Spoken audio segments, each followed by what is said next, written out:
Boston, 1847. The city's docks groaned under the weight of ships from across the Atlantic, vessels packed not with cargo, but with Irish families escaping unimaginable despair. The Great Famine had emptied their homeland and driven them here with little more than silence in their pockets and longing in their hearts. Life in Boston wasn't easy. Crowded tenements, cold winters, and menial labor greeted these newcomers, but it was food that defined their survival. Potatoes, cabbage, pork, herring, oats. These weren't just ingredients. They were lifelines. What unfolds next might surprise you because the meals that once filled empty stomachs and desperation quietly transformed Boston's food culture forever. These are 25 dishes Irish. Immigrants actually ate in the mid-1800s, and you may still recognize some of them on your dinner plate today. New England boiled dinner. No dish tells the story of Irish struggle in Boston like the New England boiled dinner. Picture it. A battered pot bubbling over a flickering stove in a cramped tenement kitchen. Corned beef sinks to the bottom while cabbage softens at the top. Root vegetables, turnips, carrots, potatoes, float in a broth as steam rises to meet frost-covered windows. Back in Ireland, beef was a rare luxury, almost sacred on peasant tables. But in Boston's working-class markets, salted corned beef was cheap and accessible. Paired with familiar vegetables like cabbage and potatoes, this one-pot wonder became a mealtime staple. It wasn't just affordable, it was economical. Cooking everything in a single pot conserved fuel. And the next day's leftovers? Fried into hash and stretched again. What started from hunger and frugality became an enduring tradition. Today, Boston still serves up corned beef and cabbage every St. Patrick's Day, not just a meal, but a tribute to resilience. Each plate speaks to the strength of the past when survival boiled together with memory. Irish stew. If the boiled dinner was Boston's invention, Irish stew was the soul they brought with them across the sea.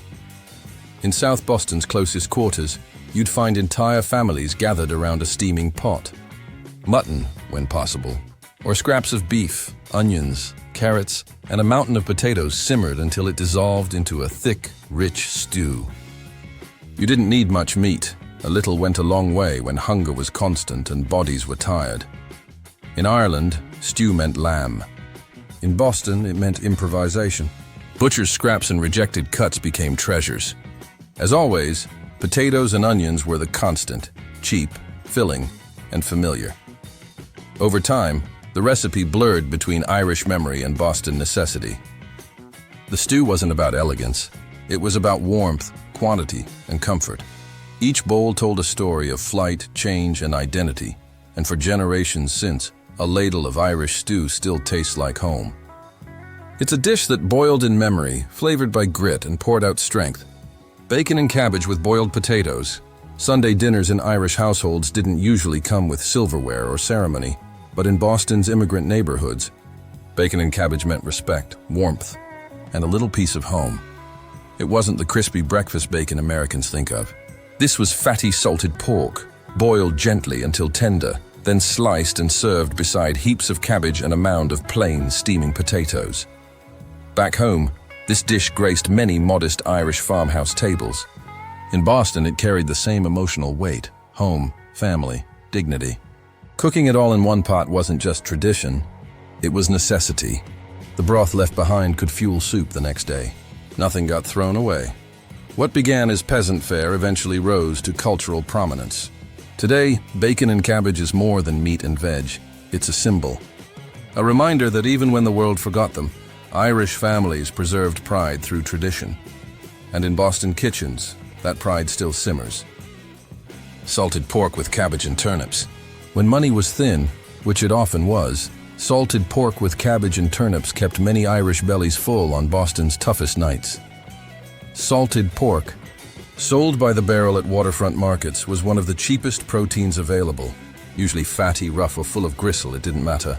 Families soaked it in water overnight to pull out the brine, then boiled it alongside cabbage and starchy turnips until everything softened into a thick, salty, sweet supper. There wasn't much glamour here, but in tenement kitchens where hunger hung thick in the air, it was gold.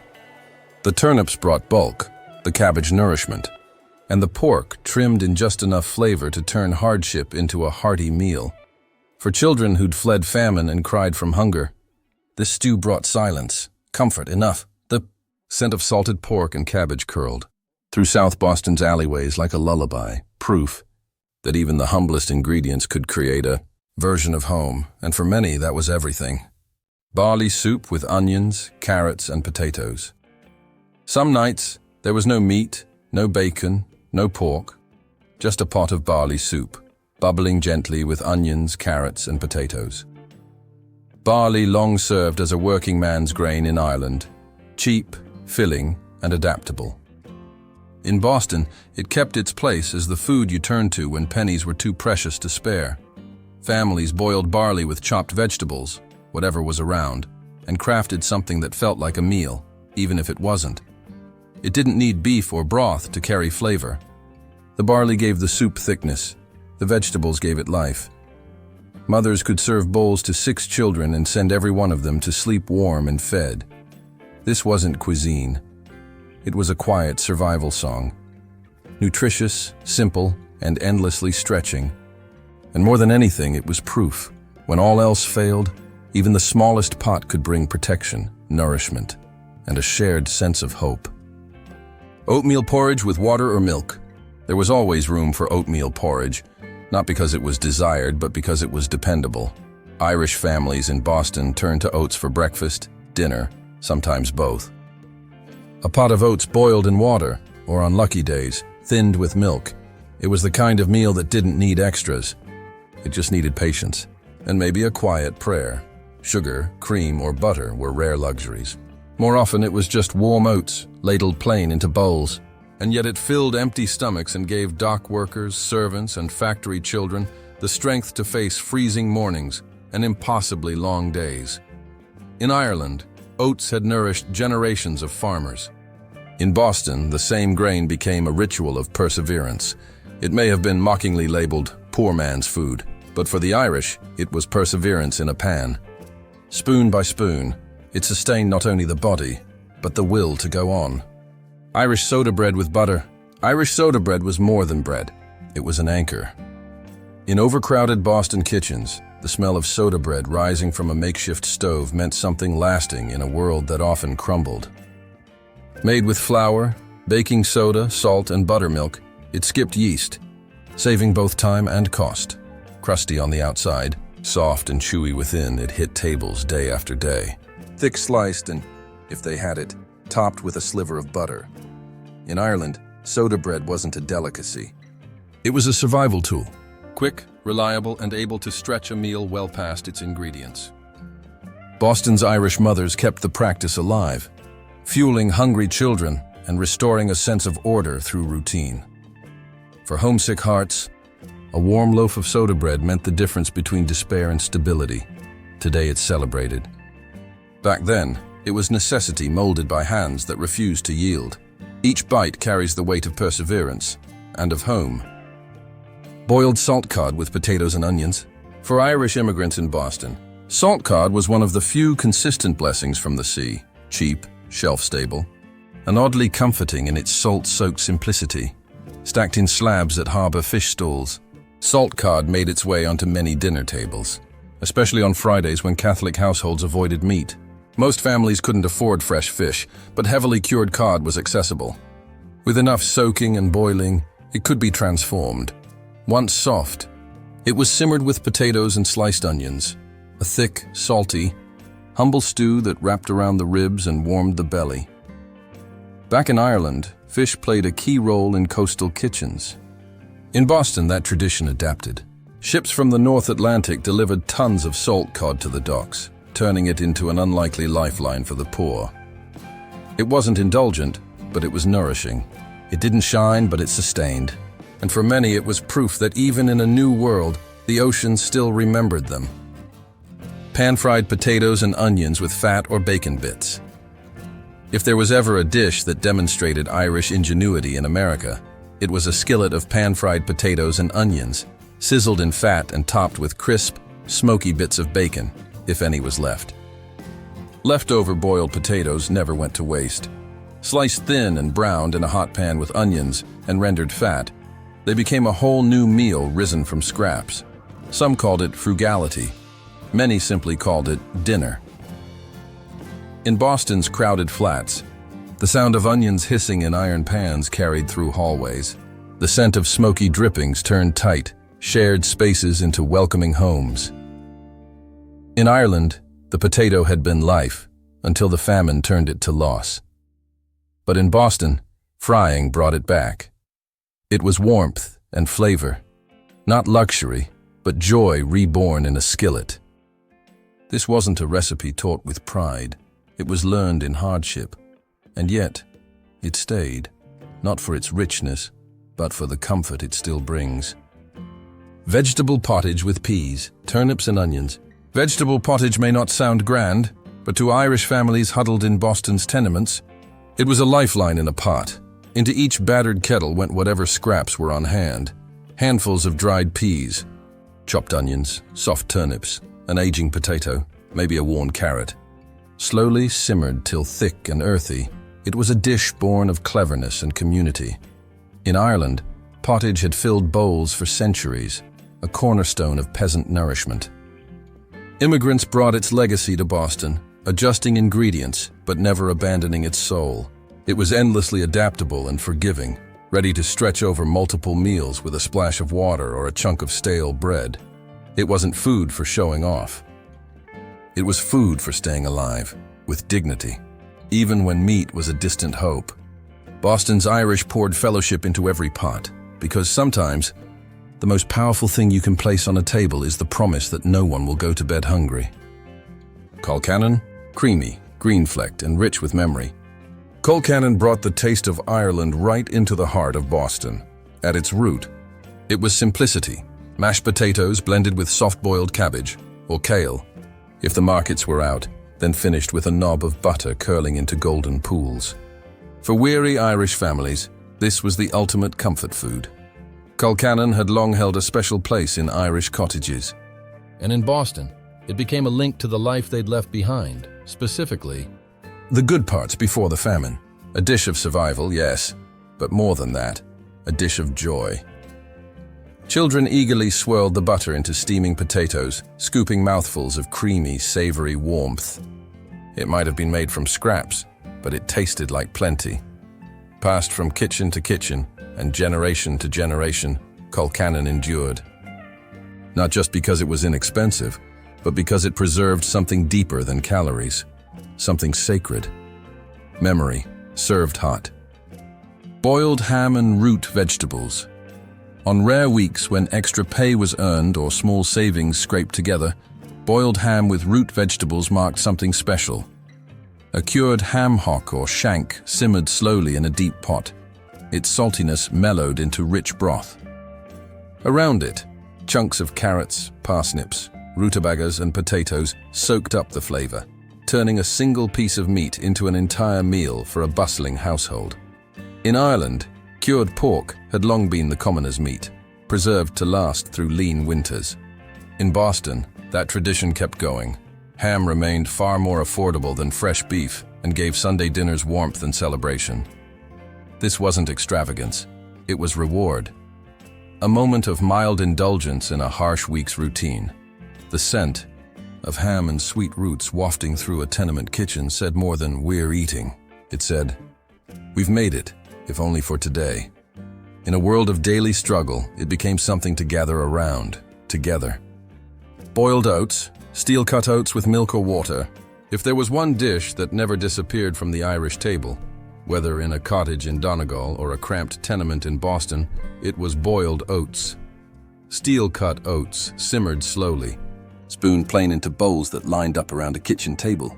Water made the base most days. Milk, when it was affordable, turned it into a luxury. No sugar, no toppings. Just warmth, thickness, and the slow satisfaction of something that filled the stomach and staved off weakness. It wasn't about pleasure, it was about purpose. Oats had fueled farmers in Ireland for centuries. In Boston, they fueled dock workers, laundresses, small children with sunken cheeks and long days ahead. A drizzle of molasses or a splash of cream might have turned it into comfort food. But more often, it remained what it always had been. Survival in a bowl, simple, steady, and strong enough to carry a family toward another morning. Brown bread with lard or butter, it didn't look elegant. It didn't need to. Brown bread was the heart of every Irish immigrant's Boston kitchen. Dense, homemade, filling, and absolutely essential. Made with coarse wheat, oats, cornmeal, or whatever grain was on hand. It was baked in cast iron pans or makeshift ovens, spread with lard, thick and salty, or, on rare occasions, a dab of butter. Each slice became a small, grounding meal. In Ireland, brown bread had long been peasant fare, its color associated with hardship. But to Irish families in Boston it meant sustenance, predictable, affordable, dependable. Mothers kneaded it with calloused hands, adding molasses when they could for sweetness, adjusting with what America offered. It carried Irish roots but grew new arms in the New World.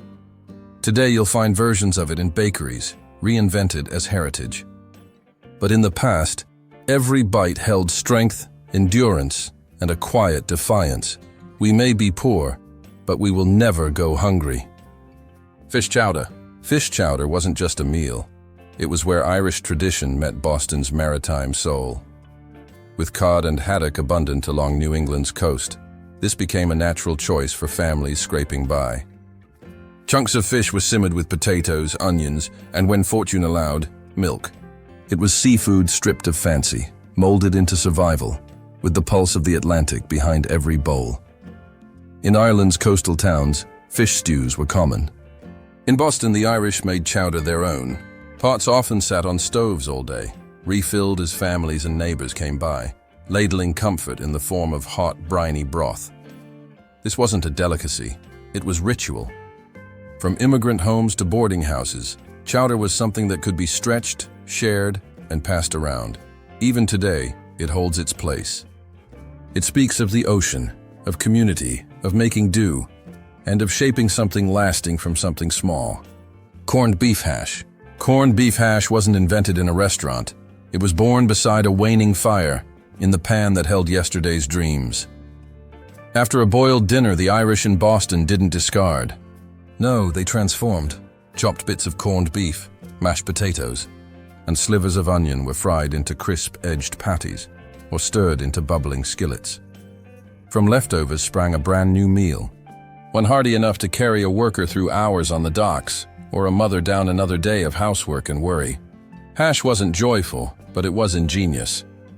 It meant something had been saved, that there'd been meat, and now there would still be food again. That sizzling sound in the pan. It was the song of second chances. Even now, corned beef hash is served beside eggs in Boston cafes. But its soul remains the same, a tribute to resilience and to an immigrant's capacity to turn even scraps into sustenance.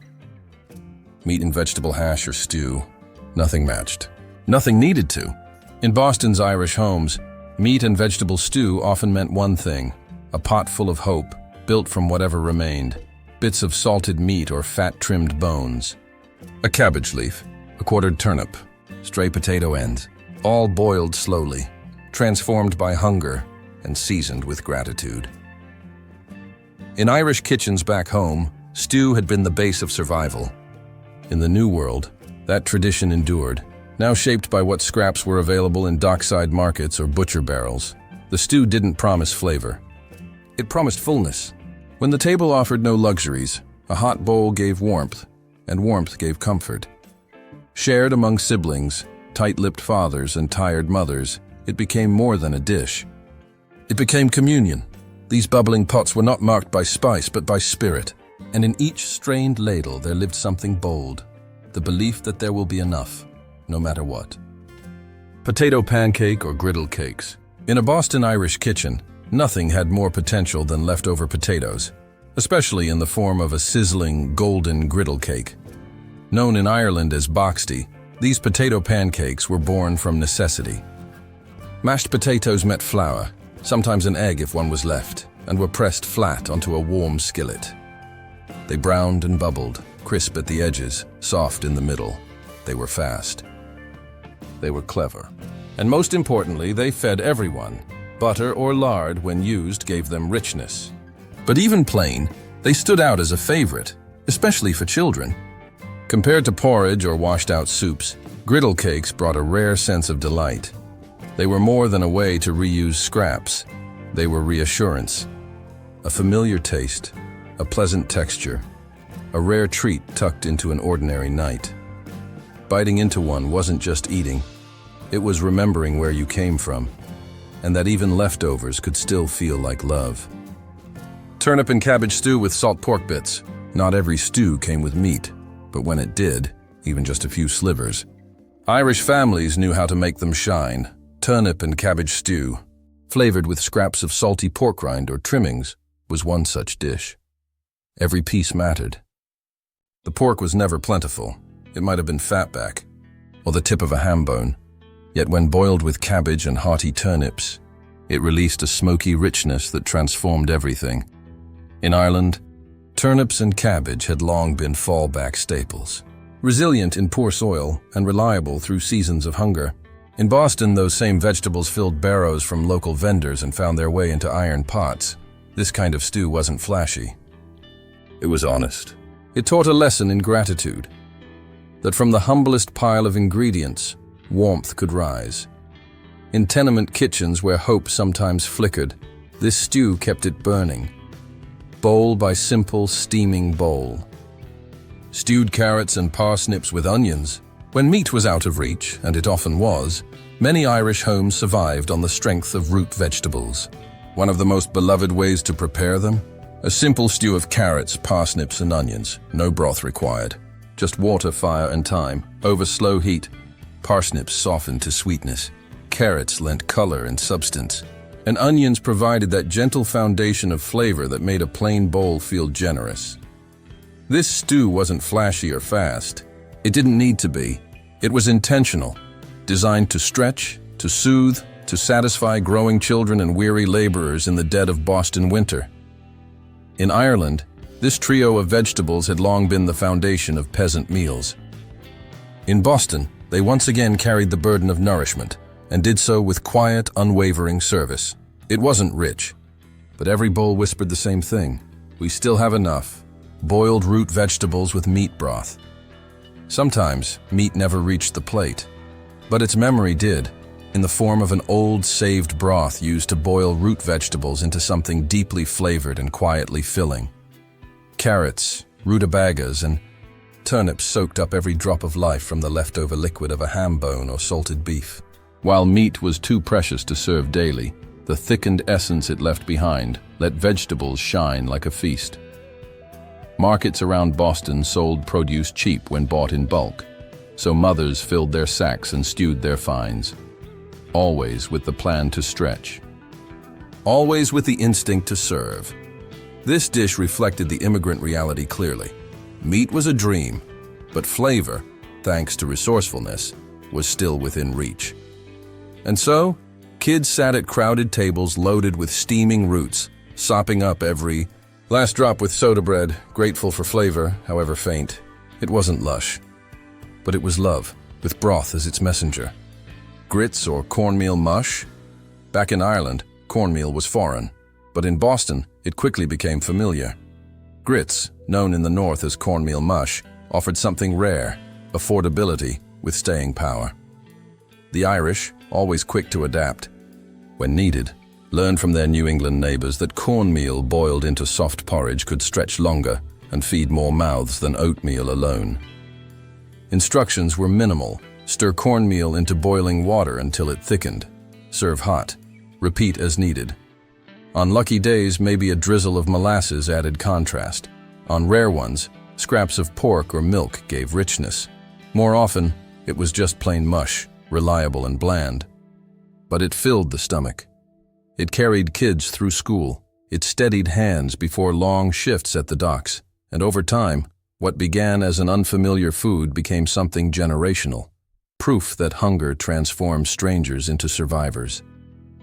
In the thick silence of a tenement boarder's room, grits told stories of resilience without speaking a word. Fruit compote with bread or oat cakes, even the smallest touch of sweetness felt like a celebration. For Irish families in Boston, Fruit compote offered that rare delight, simple, soft, and quietly joyful. There weren't cakes or pies lining immigrant tables. But now and then, apples from a local orchard, dried raisins, or the lucky find of wild berries would be stewed gently into compote. Added to coarse oat cakes or slices of brown bread, it became a dessert, one made with dignity. Sugar, if used at all, came in tiny spoonfuls. Most of the flavor relied on the fruit itself, tart, tender, and healing in ways that weren't just physical. In Ireland, preserves were a way to save the fleeting goodness of the land. In Boston, the idea endured, though supplies were few. Still, even the smallest offering could light a child's face. This was more than food. It was hope wrapped in spoonfuls of warmth, reminding families that sweetness could still find them, even in hard times. Toasted bread pudding. In Boston's Irish kitchens, leftover bread never hit the trash bin. Instead, it was reborn as toasted bread pudding, a dessert crafted not for extravagance, but to remind families they could still enjoy something good. Day-old loaves were torn into rough chunks, soaked in milk, and stirred with molasses or sugar, if either could be spared. The mix was baked until the top crisped golden brown and the center turned soft and comforting. This wasn't just a way to use scraps. It was an act of care. For children tired of soups and boiled roots, it was joy in a dish. For mothers, it was proof they could still create magic from rationed ingredients. Ireland had similar puddings, made for feast days and famine days alike. In Boston, it took on new meaning, not just survival, but restoration. Each bite told a story, that even when life was bitter, sweetness could come back, toasted and warm, ready to be shared again. Bean soup with root vegetables. Among all the dishes that nurtured Irish immigrants in Boston, bean soup may have been the most loyal. Cheap, dense with calories, and endlessly stretchable, it became the quiet hero of many dinner tables. Dried beans or peas were bought in bulk, softened slowly in hot water alongside carrots, onions, and turnips. What began firm and stubborn turned forgiving, bubbling into a thick, hearty stew that stuck to ribs and soothed tired bodies. In Ireland, pulses had long been the fallback food of the poor. In Boston, the story continued. Families reheated the pot again and again, thinning with water or tossing in more vegetables to serve whoever happened to show up that night. It wasn't elegant, but it delivered every time. Ladled beside bread or eaten alone, it carried silent lessons about patience, resourcefulness, and endurance without complaint. For the Irish in Boston, bean soup wasn't just dinner. It was testament, served warm and unbroken. The story in every bite. The story of Irish food in 1800s Boston isn't just one of boiled dinners or barley soups. It is, at its heart, a record of resilience. Of families carrying memory across an ocean, of mothers stirring pots with borrowed ingredients, of neighbors sharing the last crust of bread so no one would go to bed forgotten. Each dish, oatmeal plain or soda bread thick with lard, was a lifeline stretched across hopeless days. These weren't just meals. They were messages. We're still here. We still matter. We will keep going. Over time, what began in desperation became identity. From St. Patrick's Day feasts to neighborhood bakeries still shaping soda loaves, Irish food quietly left its fingerprint on Boston's culinary soul. And it's not just nostalgia, it's transformation. The flavors of famine met the hands of survival.